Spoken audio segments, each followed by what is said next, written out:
día de hoy. Hoy el mundo está de luto, principalmente el mundo hispanoamericano, el hispanohablante, Latinoamérica, con el fallecimiento del presidente de Venezuela, Hugo Chávez. Menos de 2 años después de haberle diagnosticado un cáncer que las autoridades nunca dijeron el tipo de cáncer que afectó, fue operado en 4 ocasiones, le dieron radiaciones, le dieron quimioterapia, el tratamiento posible, y finalmente perdió el líder venezolano, líder de Latinoamérica, la batalla contra el cáncer. Nos gustaría que usted nos hablara un poquito de este tema antes de nosotros tratar el tema del día. Mira, este es un tema obligatorio que debíamos tratar, sobre todo que esta es una sección médica y la opinión pública, sobre todo más que nosotros, los mismos venezolanos estuvieron muy desorientados durante la enfermedad del presidente Chávez. Se manejó con mucho hermetismo. Mucho hermetismo. ¿Por qué? Fundamentalmente porque, fíjate bien, si tú haces un poco de memoria y tú tienes una gran memoria periodística y tienes la obligación como director de prensa de llevar esa cronología del presidente Chávez. Hicieron un trabajo muy bueno anoche en Telemicro de todo lo que él pasó, porque actuó con mucha valentía y con mucha entereza. Él fue mucho más explícito que sus colaboradores, porque él enfrentó al pueblo venezolano desde el punto de vista de informarle: mire, tengo tal o cual cosa y voy a Cuba y no sé si voy a volver. Y pidió que ofrecieran las informaciones adecuadas. Pero sin embargo, fíjate en algo. Todo lo que vamos a mencionar brevemente para solidarizarnos con el pueblo venezolano, o la parte del pueblo venezolano, porque hay muchas divisiones dentro de lo que es la oposición y los chavistas. Son especulaciones, porque fíjate bien, el gobierno cubano y ni los médicos tratantes del hospital donde estaba el presidente Chávez en Cuba, ni ningún profesional de la medicina en el gobierno venezolano dieron un parte médico en toda la enfermedad. Quiere decir que todo lo que nosotros podemos tratar aquí serían especulaciones. Por ejemplo, esa es la diferencia que hay en países como por ejemplo los Estados Unidos, que hay una obligación de que haya un equipo médico que dé lo que se llama un reporte médico oficial. No hubo un reporte médico oficial, por lo tanto, todo lo que vamos a decir es simplemente especulativo. Eso que usted dice es tan así que cuando se dieron los casos de que, por ejemplo, el expresidente Joaquín Balaguer o el entonces presidente Joaquín Balaguer tuvo que ir a tratarse a Estados Unidos, a Berkeley, en Miami, cuando tenía que tratarse sobre la vista, el doctor José Francisco Peña Gómez, que estuvo también en tratamiento médico, había un parte médico que se ofrecía cada tarde sobre la evolución o sobre la situación del paciente. No, fíjate, y aquí en República Dominicana, cuando el presidente Balaguer hizo el sangrado, que estuvo en la clínica Abreu, muy cercano acá al canal, había todas las tardes el equipo médico de la clínica Abreu daba un reporte oficial de cuál era el estado de salud de él, de cuándo volvió a resangrar, cuáles eran los peligros. En realidad, fíjate, se especula que el presidente Chávez tuvo un sarcoma, un leiomiosarcoma. Este es uno de los cánceres más raros que existe, es un 0.68 de los cánceres que se presentan a nivel mundial en el cuerpo humano. O sea, no es un cáncer muy frecuente, es un cáncer más frecuente en mujeres que en hombres, pero tiene una característica que es sumamente metastásico. Fíjate que tú mismo dijiste, fue operado 4 veces en menos de 2 años. Significa que le extirpaban el tumor y volvía otra vez y salía luego de la quimio y radioterapia. Este cáncer generalmente puede atacar partes óseas y partes blandas. En el caso del leiomiosarcoma, ataca las partes blandas y a él se le manifestó con un primer tumor pélvico, que lo explicó ni siquiera un médico, lo explicó él mismo, que fue lo que tuvo. En la pelvis, dijo. Inicialmente se dijo que tenía un dolor en la rodilla. La rodilla fue los primeros síntomas y posteriormente así. Ahora fíjate bien, luego de toda esta serie de evoluciones que tuvo, causa de la muerte. Todo paciente, y en este caso estoy hablando en sentido general, que es sometido a 4 intervenciones quirúrgicas, a quimio y radioterapia, el organismo presenta lo que nosotros llamamos una inmunosupresión, es decir, las defensas del organismo se caen porque le están dando sustancias extrañas, sustancias tóxicas para eliminar las células malignas del organismo. En el caso de este tipo de cáncer, que es uno de los más malignos que pueden, no porque sea un cáncer peor o mejor que otro, sino porque tiene una recidiva muy rápida entre una afección extirpada y la próxima, porque invade por vía linfática inmediatamente otras partes del cuerpo. El problema está en que todo paciente, y aquí generalizo, que es sometido a una cirugía en el cual que tenga más de 50 años y que deba permanecer un largo tiempo en cama, en este caso en la unidad de cuidados intensivos, el principal problema que ocurre inmediatamente es el problema respiratorio. Sí. El paciente va perdiendo poco a poco con la inercia del cuerpo y el acto quirúrgico más la quimioterapia a que fue sometido, va perdiendo la capacidad de elasticidad pulmonar y va teniendo dificultad para respirar. Ese tipo de paciente debe ser sometido a lo que nosotros llamamos en medicina ventilación asistida, que es por un equipo especializado, tanto médico como paramédico y de enfermería, que es la unidad de cuidados intensivos. Entonces, cuando a eso se debió la traqueotomía que fue sometido. Generalmente ese tipo de pacientes comienzan a hacer infecciones respiratorias por falta de elasticidad pulmonar y por la inercia del cuerpo que no se moviliza. Por eso ese tipo de pacientes hay que estarle dando masajes para que la circulación active y evitar también otra causa de muerte, que es el embolismo. Una embolia pulmonar puede matar a un paciente en menos de 3-5 minutos. Entonces, este tipo de paciente que presenta las complicaciones respiratorias necesita ventilación asistida.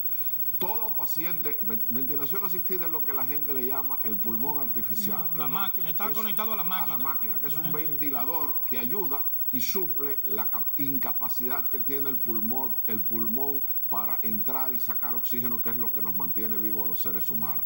Pero cuando esto ocurre por más de 8 o 10 días, entra el peligro de que el paciente está intubado con una cánula, con una tráquea que va a través de la garganta directamente a la tráquea para permitir que la máquina saque y entre aire y haga la función del pulmón.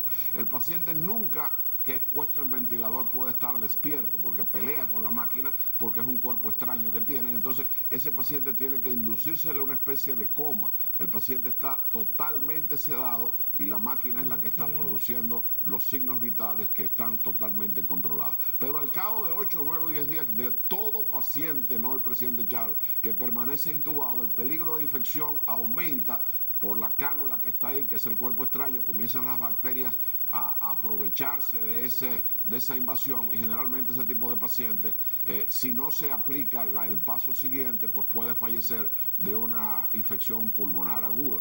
En este caso está recomendado, después de la semana, 7 a 10 días que un paciente está intubado, hacer una traqueotomía, que es una incisión que va directamente a la tráquea y que se conecta a una cánula para que el paciente pueda respirar y libere la parte superior a donde pueden entrar bacterias permanentemente y disminuir la causa de infección y hacer que el paciente pueda seguir viviendo a través del respirador o el ventilador artificial.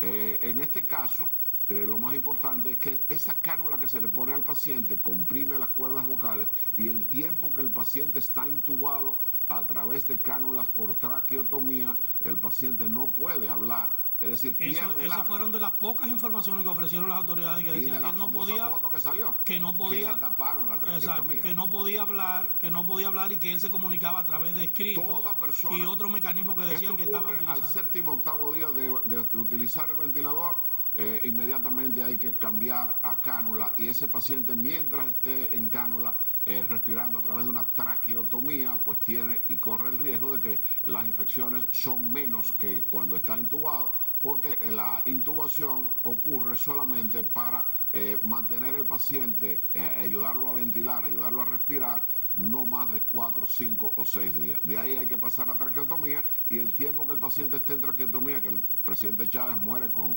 traqueotomía, es decir, no pudo expresarse, todo lo tenía que hacer por escrito, porque tengo entendido también especulaciones de que él estaba consciente.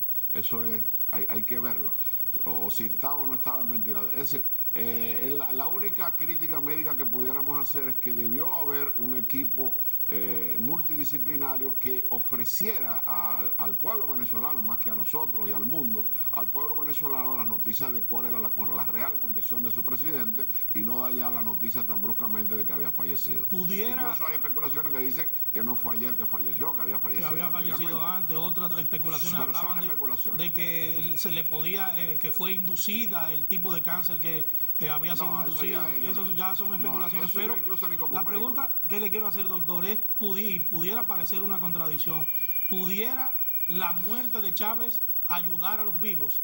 Y me explico. El pasado este proceso, fallecido ya el presidente venezolano, ¿Hay la necesidad de hacer algún tipo de autopsia, de estudios que pudieran determinar el tipo de cáncer que fue que le afectó y la posibilidad de que esto pudiera ayudar a que en lo adelante pudiera ser mejor tratado ese tipo de cáncer tan peligroso como que usted ha señalado? Mira, hay una serie de especulaciones en el sentido de la medicina cubana. Siendo nosotros en el año 1987 director del Instituto Dominicano de Seguros Sociales, fuimos el primer funcionario que realizó una visita oficial del gobierno de la República Dominicana a territorio cubano, en la época de la Guerra Fría todavía, que había el problema de que si tú ibas a Cuba, de que te quitaban la visa y que había una serie de problemas. Pues a través de la amistad que hicieron el presidente Balaguer y el comandante Fidel Castro, pues surgió esa visita para los primeros programas de cirugía de corazón abierto en República Dominicana con personal cubano, y estuvimos en el Hospital Almejera. La medicina cubana en ese momento estaba muy avanzada, pero la tecnología soviética y la caída de la cortina de hierro hizo que el gran equipamiento que había en Cuba comenzó a descender porque esos aparatos comenzaron a desgastarse, que era la tecnología de punta.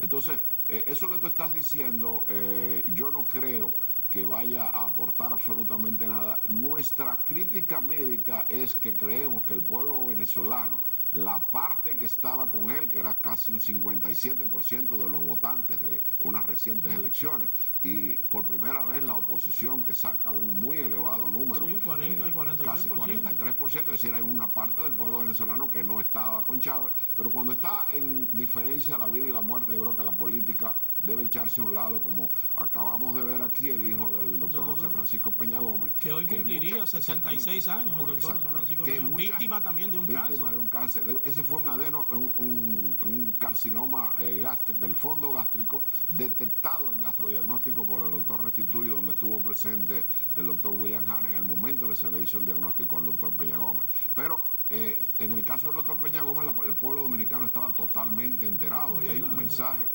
que recuerdo con mucho cariño porque tuve la suerte de tratarlo muy de cerca, no de ser de su intimidad, pero sí de ser una persona conocida, con la que conversé muchísimas veces, incluyendo siendo embajador en España, de que el mismo doctor Peña Gómez lanzó 3 o 4 días antes de morir, tú recordarás ese famoso discurso, yo los perdono. Sí, o sea, claro. Ese fue un gesto, mira, me granujo, un gesto muy noble de parte de esa persona. Yo creo que ha habido mucha desinformación, y lo lamentable desde el punto de vista médico, que es lo que en este programa a ti a nosotros nos interesa, de orientarse bajo ningún concepto, es el hecho de que no hubiese un equipo o cubano o un equipo venezolano que diera un informe de cuál era. Si se sabía cuál iba a ser el pronóstico, no había necesidad de dar la noticia. Acaba de morir el presidente Chávez. Y otra cosa es que cuando los norteamericanos son así también, cuando tú vas a un hospital norteamericano con una afección terminal y ellos consideran que la ciencia no puede aportar nada,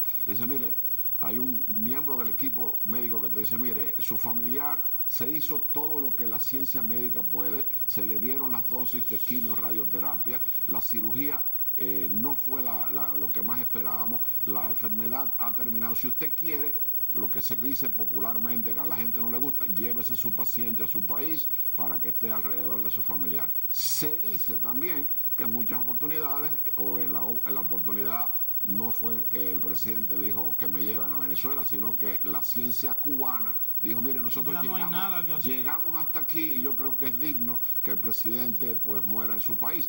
También son especulaciones, pero también... Sí. Esa especulación la hacía yo ayer, y bueno, finalmente en la tarde se dio la información. Lo penoso es que no hubiese un equipo... Que no hubo información oficial. Nunca un médico dio un informe. Todo lo que acabamos de decir es especulación. Lo que sí es real es lo que ocurre con un paciente que es intubado durante más de 7 días y se le tiene que hacer una traqueotomía. Bien.